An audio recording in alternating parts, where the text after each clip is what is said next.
creating a test bed with VirtualBox. What if we want to practice our tools, but we can't use or don't want to use them on a production network? Is there a solution? The answer is yes. Let's begin. One of the questions I get all the time is, okay, Keith, I want to test these tools, but I can't test them on a production network. My first response to that is, good job. We'd never want to test any of these on a production network where we don't have the explicit authorization to do so. So that's very, very good thinking on your part. The second part is, how do we test this? And the answer is, we can set up a completely virtual network with virtual computers. We can set up virtual backtrack or virtual Kali devices, and we can do it all in this virtual space, not touching the production network. So let's talk about how we could pull something like that off. Let's say we have a computer right here, and let's, for the sake of discussion, let's say it's a computer that can run Windows or Linux, not specialized hardware that would run Mac OS, and we're running some operating system on top of that hardware. Let's say, for example, we're running Windows. So we have an Intel-based hardware platform. We're running Windows on top of it. And here's what most people do. Most people use their computers, and they use everything within this red area. So they are running Windows, and they're running maybe Microsoft Office or some other type of word processor. They're running games, applications like browsers and so forth. And that's their whole world. That's all their computer does for them. However, we can also run these really awesome software products called hypervisors. So let's talk about hypervisors for a moment. What exactly does a hypervisor do? And it really boils down to one word, and that is lie. A hypervisor is going to lie, and it lies to another operating system. For example, if we're already running Windows, let's say we're running Windows 7 on our host computer, and we want to bring up a new virtual machine. Let's say we want to run Windows XP or Windows 8. For example, or some flavor of Linux, maybe Ubuntu, or maybe Backtrack, or Kali. It doesn't really matter. We want to bring up some new virtual machine. The hypervisor is software. An example of a hypervisor is VirtualBox. Another example would be VMware has a whole suite of hypervisors as well. And this software, the hypervisor, is going to lie to this operating system and says, hey, you know what? Yeah, you're running inside of a perfect computer, no problem. So when the Windows machine boots up, or the Windows 8 or the Linux box boots up, I'm looking for, do I have hard disk, and how do I boot, and everything else. And the hypervisor is emulating real hardware for this device. So the Windows XP or Windows 8 box has no clue that it's not booting up on its own dedicated computer with network interface cards and everything else, because the hypervisor is lying to it. Now that becomes very handy when we want to put a little network together that's all living logically in this space right here. We don't have to tie it to the real network that the host computer is sitting on. We can keep all these devices isolated, if you will, in a sandbox, so we can test out our tools in that space. Now, what operating systems are we likely to try and set up as virtual machines? I would recommend Backtrack, and I'd recommend Kali. And one of the reasons is because we just want to have an opportunity to get to know both of these platforms. You may have a strong preference for one over the other, and if you do, that's fantastic. Just use that one. But they're cheap. They don't cost any additional money to go ahead and install a copy of each in a virtual environment. Now, what happens if we try to install 20 virtual machines and we try to power all of them up at the same time? It's going to take memory and CPU resources to run all those. So your host, the host operating system that is running the hypervisor, that may be a limiting factor on how many devices you can run as virtual machines at the same time. A couple other operating systems that I would strongly recommend you practice with is Windows. Now, Windows does require licensing, so XP, Windows 8, etc. It's going to require licensing. So if you don't have licenses for Windows, you won't be able to install that and use it. However, you can use Linux in whatever flavor you'd like to as clients that you want to victimize and so forth. And we also have this really cool distribution of Linux called Metasploitable. And I think the current flavor is Metasploitable 2. Now, what is Metasploitable? This is a virtual machine that we can download. You plug it in to VirtualBox. You don't have to do a whole bunch of configuration. You basically download the file, tell VirtualBox, here's my new hard disk for my new virtual machine. It says, great, I'll demo this here in a moment. And then we have this really weak, vulnerable. We would want to make sure we avoided using Metasploitable and putting it on a production network because it has known open vulnerabilities that could be taken advantage of by an attacker. But in a test environment where you want to see some bells and whistles go off when you launch the Hail Mary attack through Armitage, or you're using Metasploit framework directly and you want to attack a device, this is a great opportunity to use that virtual machine in a test environment to go ahead and be your victim over and over and over again. The other cool thing in a virtual environment is we can take snapshots. So if I have a baseline of what a normal computer is inside a VirtualBox, I can take a snapshot and remember how that looked. Then later, after I attack the snot out of that guy, bam, bam, bam, and he's just, barely limping along, I can go ahead and revert back to the initial snapshot, and I'm ready for the next attack. One other option, which is a really fun one, and I have a whole series of GNS3 at CBT Nuggets you can refer to, is if you want to integrate a hypervisor for hardware, for example, routers and firewalls, you can use another hypervisor called Dynamips that can emulate that environment for those devices. And so I have a whole series on GNS3 if you're interested in, creating not just hosts inside of a virtual network, but you want to create virtual networks and subnetworks inside of a virtual environment. Go ahead and check out the GNS3 series for all the lowdown on how to set that specifically up.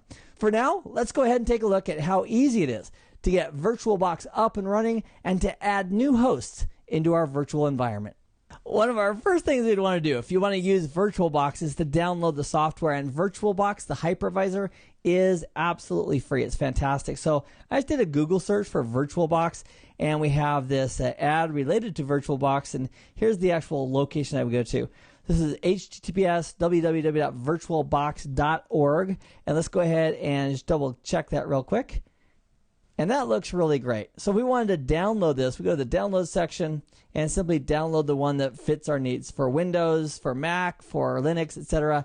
Download the flavor that suits your host machine, and then we'd simply install it on this host machine. Our next step would be to download, if we're doing Backtrack, for example, or doing Kali, is to download those from their respective sites. So we have the ISOs for those we can boot from inside of VirtualBox. If we want to download Metasploitable, a great way to find that is a quick Google search. I did a Google search right here for Metasploitable 2. That happens to be the current flavor of the day. And here's the link that I would probably use. Now, Rapid7 is the company that currently supports MSF. So if we go to the Rapid7 link, that would also probably work. But here's the actual file, sourceforge.net, projects, Metasploitable, files, Metasploitable 2. If we click on that, which we'll do right now, and then from here, we simply click on this to download Metasploitable. Now, for the sake of time, I have already downloaded this file, so I don't have to wait for the whole 833 megabytes.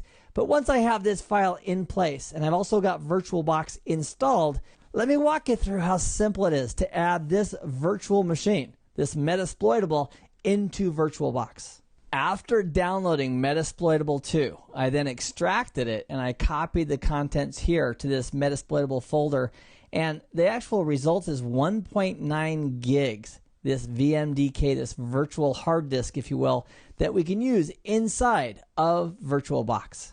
We could also use this hard disk, this virtual hard disk, inside of VMware as well. So our next step is to bring up VirtualBox. Here it is. And I've got a whole bunch of machines that I've installed for various purposes. Now, to create a new virtual machine, there's one option up here. I think we can find it together. There we go. It's called New. So you click on New. It says, great. What do you want to call this? I'm going to call this Metasploitable 2, just for short. You can name it whatever you want. It's just a friendly name. And the options here are referring to what type of operating system is it. You don't have to get these exactly right. These are just like guidelines on memory and hard disk it's going to make for you. But this is going to be a flavor of Linux. So I'm just going to say Linux, and I'm going to say it's going to be some other flavor of Linux. I'm not going to say it's going to be 32-bit or 64-bit. I'm just going to leave it fairly generic. And then we can modify how much memory to allocate to it and so forth. I'm going to click on Next and saying, okay, how much memory do you want to give this guy? Now, I've currently got, on this system, I've got like 16 gigs of RAM. Plenty of RAM, and I'm not using very much. So if I wanted to load this guy up, I could probably give him a gig or 2 gig, and that would work sufficiently. But, he doesn't need that much. I'm just going to give him 512 meg, and by type, you can use the slider bar, or you can type it in, and that will be enough for this poor little Metasploitable 2 victim device, and click on Next. Now it's asking me, okay, regarding the hard drive for this device, do you want to create one? or do you want to use an existing one? And this, my friend, is where we want to say, I want to use an existing virtual hard drive and point to that virtual hard drive we downloaded and extracted that's just waiting for us. So I'm going to say use a virtual existing hard drive, and then I'm going to use this option here and navigate to it. Under a VirtualBox folder, VirtualBox stuff folder, and a Metasploitable 2 folder, and then right here under Metasploitable 2 Linux, that's where the actual content is. So I'm going to open that up, and then I'm going to pick my hard drive. So it's only showing me the 1.8 gig virtual hard drive. So even though I had a few files from the extraction, I only have one virtual hard disk, and that's the one I'm going to select right here. So I highlight that, click open, and that's my virtual hard drive I'm going to go ahead and use. I'm going to click on create, and it's set. Now right here, it's MS2. That's my new Metasploitable 2 virtual host. Now before we kick this guy into gear and just double click and run him, a couple of things I would recommend we do. Number one, we can right click and go to settings, or you can highlight it and click on the settings option, which is right here. It really doesn't matter which way you get there. But under settings, I want to take a look at the network adapter. And by default, it's defaulting to NAT, which means this. Here's my host computer. So here's our host, and let's say our host is connected to a network. Let's say it's 192.168.1.0/24, which it is. This is the host Windows 7 computer, and inside that computer, I'm running the Hypervisor VirtualBox. And inside VirtualBox, I've got this guy called MS2, which is a Linux box. And what this is saying, the NAT, it says, I want to do network address translation for this network. So if you want to do NAT, that's one way of doing it. But here's what I would recommend. I would recommend using the VirtualBox host-only adapter. Now, I have 3 VirtualBox host-only adapters, and here's how they work. So here's my Windows 7 again. That's my host machine, and I've got my real network interface that goes to the 192.168.1.0 network. And these VirtualBox adapters, I'm going to put them right here. I'm going to say that's VBox 1, VBox 2, VBox 3. Now, how many virtual interfaces do I need? The answer is I really only need one for what I'm about to show you. But as you get more advanced and use more tools like GNS3 and build networks, you can actually create lots of additional logical interfaces off your host machine. So here's what we're going to do. I'm going to tell this machine right here, MS2, that it's connected to, and I'm going to change this to VirtualBox interface number 1 here in just a moment. So logically, this virtual machine is going to be sitting on this network right here. So there's going to be MS2. He's right there. If I bring up a Windows XP and I assign him to that same logical interface, my XP box will be here. If I bring up Backtrack and assign him the host adapter, he's going to be logically on this same network. And that's how you put several devices in the same logical network, is you assign all of them to kind of live in that same space off this virtual interface. So we're not going to use VirtualBox 2 or VirtualBox 3 logical interfaces. And if you wanted to create additional logical interfaces for VirtualBox, it's as simple as going to the File menu and setting up your preferences to say, yes, I'd like to add additional logical interfaces for VirtualBox. So getting back to this specific machine, let's say we want to use the VirtualBox host-only Ethernet adapter 1, and any other boxes like Backtrack or Kali that we also want to be in that same subnet, we would simply go ahead and assign any new devices, network-wise, to this same VirtualBox host-only interface adapter. So let's click on OK, and we'll fire this puppy up. Now to launch it, we can either double-click on it or right-click on it and say Start, or we could go ahead and highlight it and click on Start up here. It really doesn't matter how we launch this device as long as we get launched. So it's booting off of that virtual hard drive that we downloaded, and in a few moments, we're going to have a fully functional machine on that logical VirtualBox host-only network that's being provided by VirtualBox. So now it's asking us to log in, and right here it's giving us the big clue on what the username and password is to get started. So we'll type in msfadmin and the password of msfadmin, and we are now in. Now that we're logged in, if we want this client to have an IP address, we could either assign one via DHCP or we could statically assign it. Now, if you're running GNS3 and you have a whole network set up, you could have one of your network devices act as a DHCP server. In fact, VirtualBox also has the ability to act as a DHCP server if you wanted to. To set that up, you simply go to File and Preferences, and under Preferences, you'd go under Network, and here's our virtual host only Ethernet adapter number 1. Simply double click on that, and then we can tell it by using this option here that we want to act as a DHCP server. If you don't want this device to act as a DHCP server, you can simply disable that. That may or may not be on by default, or somebody may have tweaked it. So just be aware of how to fix that or correct that if you want this device to act as a DHCP server. I'm going to say in this case, I don't want VirtualBox to act as a DHCP server. I'm going to click on OK, go back to my client, and let's go ahead and manually assign an address. Now in Backtrack and Kali, it automatically allows us to do everything on the box without having to use the sudo command. However, in Metasploitable, we have to go ahead and use sudo and specify the commands with the privileges that sudo brings. So for example, if we want to specify with ifconfig for Ethernet 0 that this guy is going to be 10.0.0.60 with a net mask of 255.255.255.0 and press enter, it would take it. And if the very first time you run sudo, it may ask you for your password again to go ahead and do that. And that would be msfadmin as that password, the same one we used to log in. To verify our IP address, we can type in ifconfig, press enter, and there's our address. So it's a good thing just to verify that we have an address on that network, which we do. So just for fun, we know this guy has the address of 10.0.0.60. Let's bring up either a Kali or Backtrack system. I've been using virtual machines for many of the demos inside of this Nugget series. Let's go ahead and bring up this guy. BT315. I don't know if that was the date that I created that virtual machine. I can't remember what the 315 is for, but let me go ahead and launch it. Now, I just launched it. Maybe I should have held off on that just for a second because I really want to check the network adapter settings. I want to make sure that this device is also on that same subnet. So I'm going to minimize that just for a moment. He's booting up in the background. I'm going to go ahead and look at settings for that device and go down to network. And I just want to verify that he's on the same interface, which he is. So this Backtrack system, because it's also has its network interface associated with the VirtualBox host-only interface, that means it's in the same, if you will, layer 2 domain, the same broadcast domain, the same VLAN as the Metasploitable machine we just put up a few moments ago. If we needed to move this guy, it'd be really easy to do that. We can simply say, well, I want to move you to a different interface, or I want to go ahead and use NAT, or I want to use Bridged with my physical interface on the host machine. But at the moment, we want to leave him with host-only adapter with the primary Ethernet adapter, which is this guy right here. In fact, I'm not going to click OK. I'm just going to cancel because I don't need to make any changes there. So here's our Backtrack system. So let's log in as root and tour. And if we wanted to, we could use startx and start the graphical user interface. But let's go ahead and do ifconfig, see what address he has here. And right now, he has no IP version 4 address. He's got a link local address for IPv6, but maybe he's using DHCP as well as a client, and there's no DHCP server function. I disabled it inside of VirtualBox, so let's go ahead and assign him an IP address as well.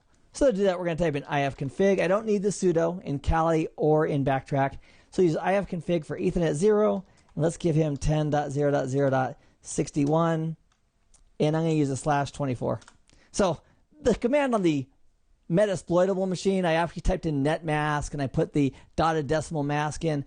So the way you actually implement the actual mask information might depend on the age, if you will, of that operating system or how it was written to support it. With the Backtrack, using a /24 is a lot faster than typing in netmask space 255.255.255.0, but effectively, it's on the same network. So now let's go ahead and see if we can ping.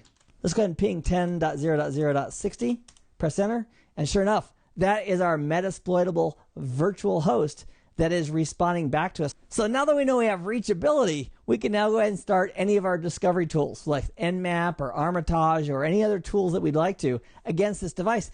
And the really cool thing is that this is all virtualized. This is all in a logical network inside of the host computer.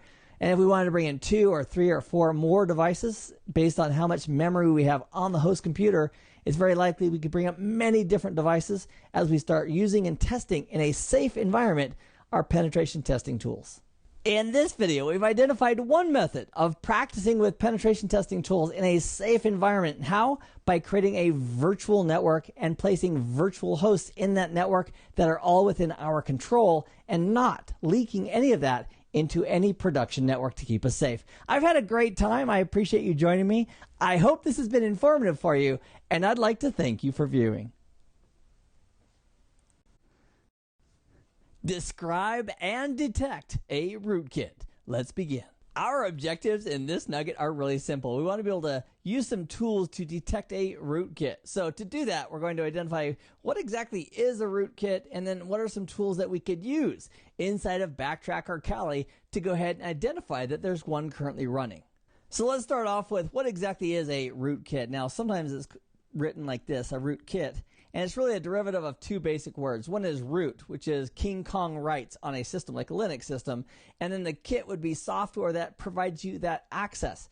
So many times when a system is compromised, we'll say this is a PC or a computer, and when it's compromised, the attacker might install a rootkit. For what benefit, Keith? Well, that rootkit could hide the fact that there's still some malicious software running.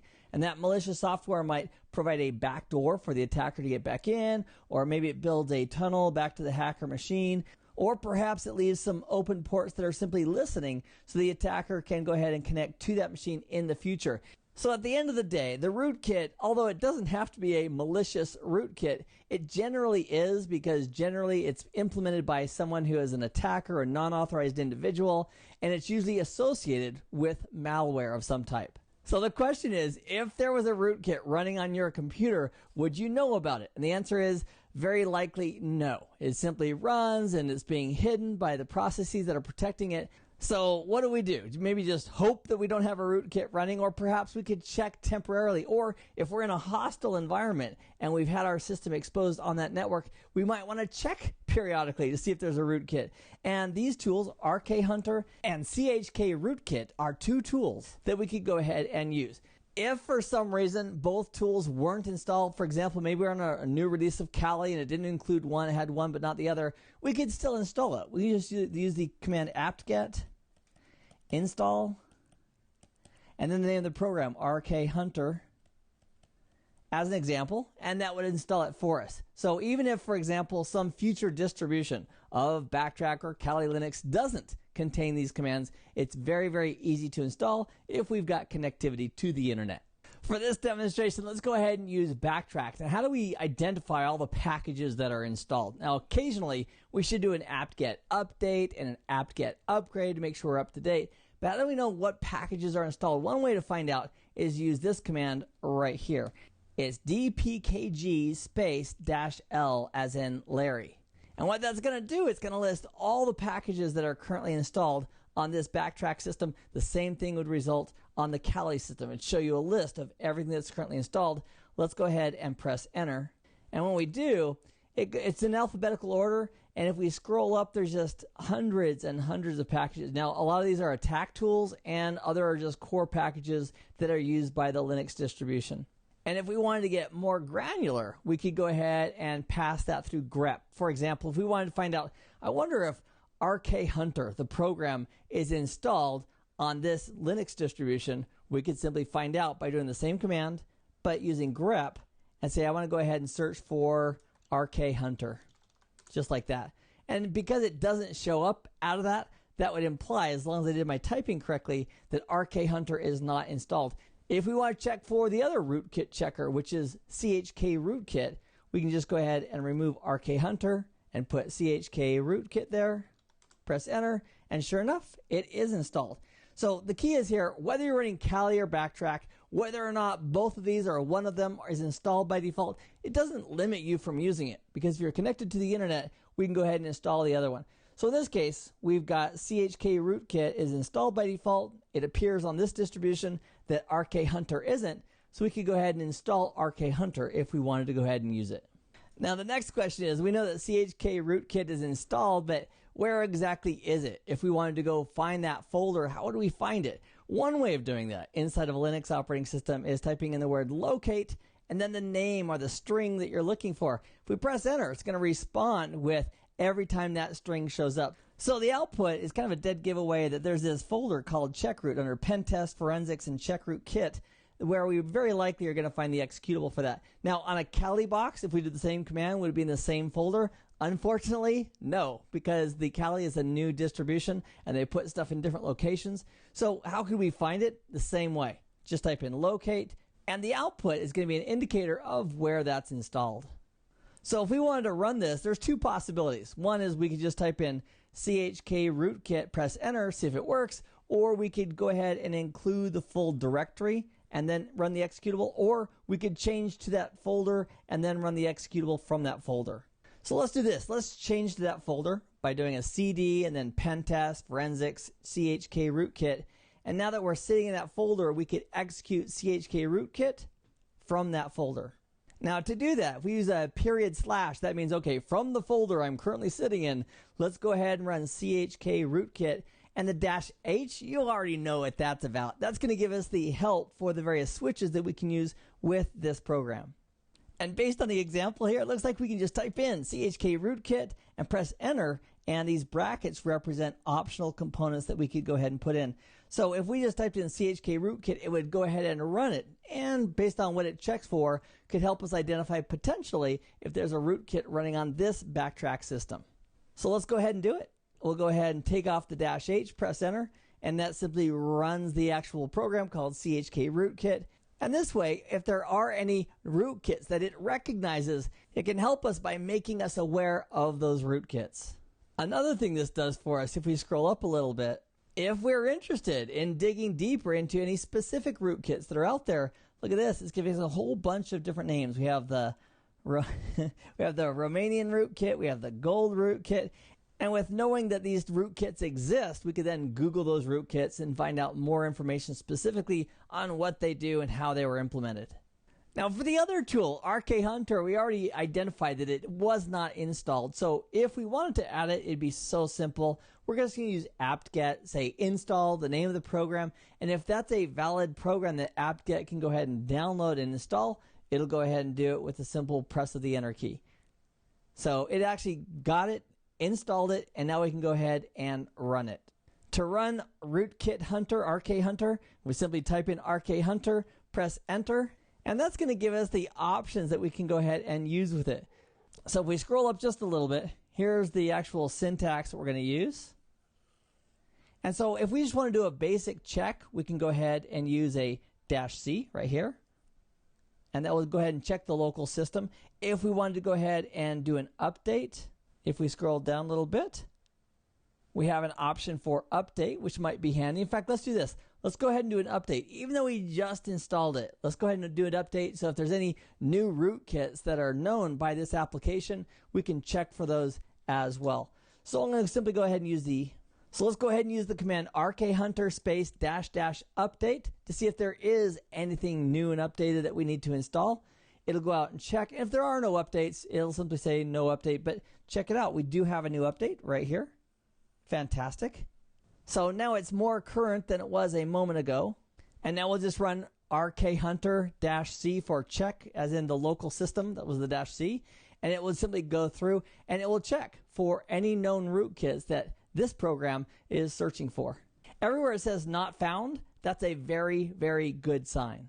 If it did say found here, where it did find a rootkit, that would give us cause for alarm, unless it's our system that we actually put that rootkit on to test it or something else. And now it's saying press enter to continue again. And then it's going to go ahead and give us a summary of everything it found, and it's going to write that summary to this file called rkhunter.log. So we can look at that for the specific warnings and errors that it found.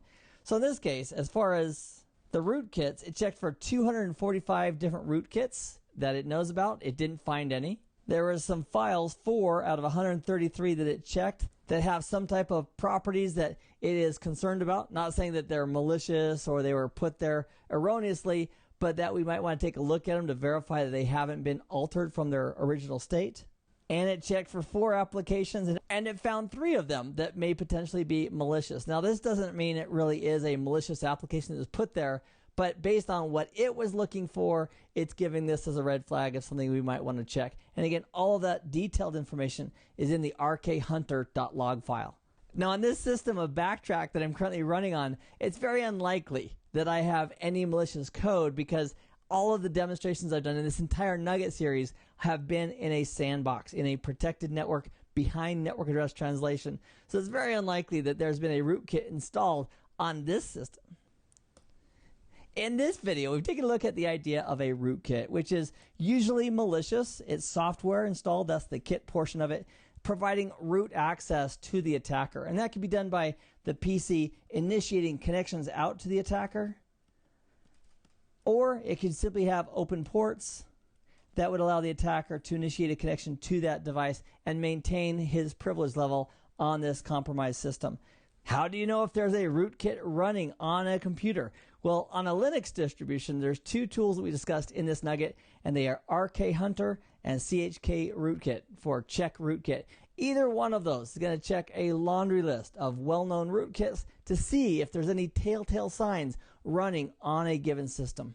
Because a rootkit is designed to hide if there's a new rootkit that is unknown to either of these applications, it's also possible that a rootkit may be running on a device and be hidden, because that's what a rootkit is designed to do. It's designed to run and disguise itself or hide itself so it's not obvious to the operator of the computer that that rootkit is currently running.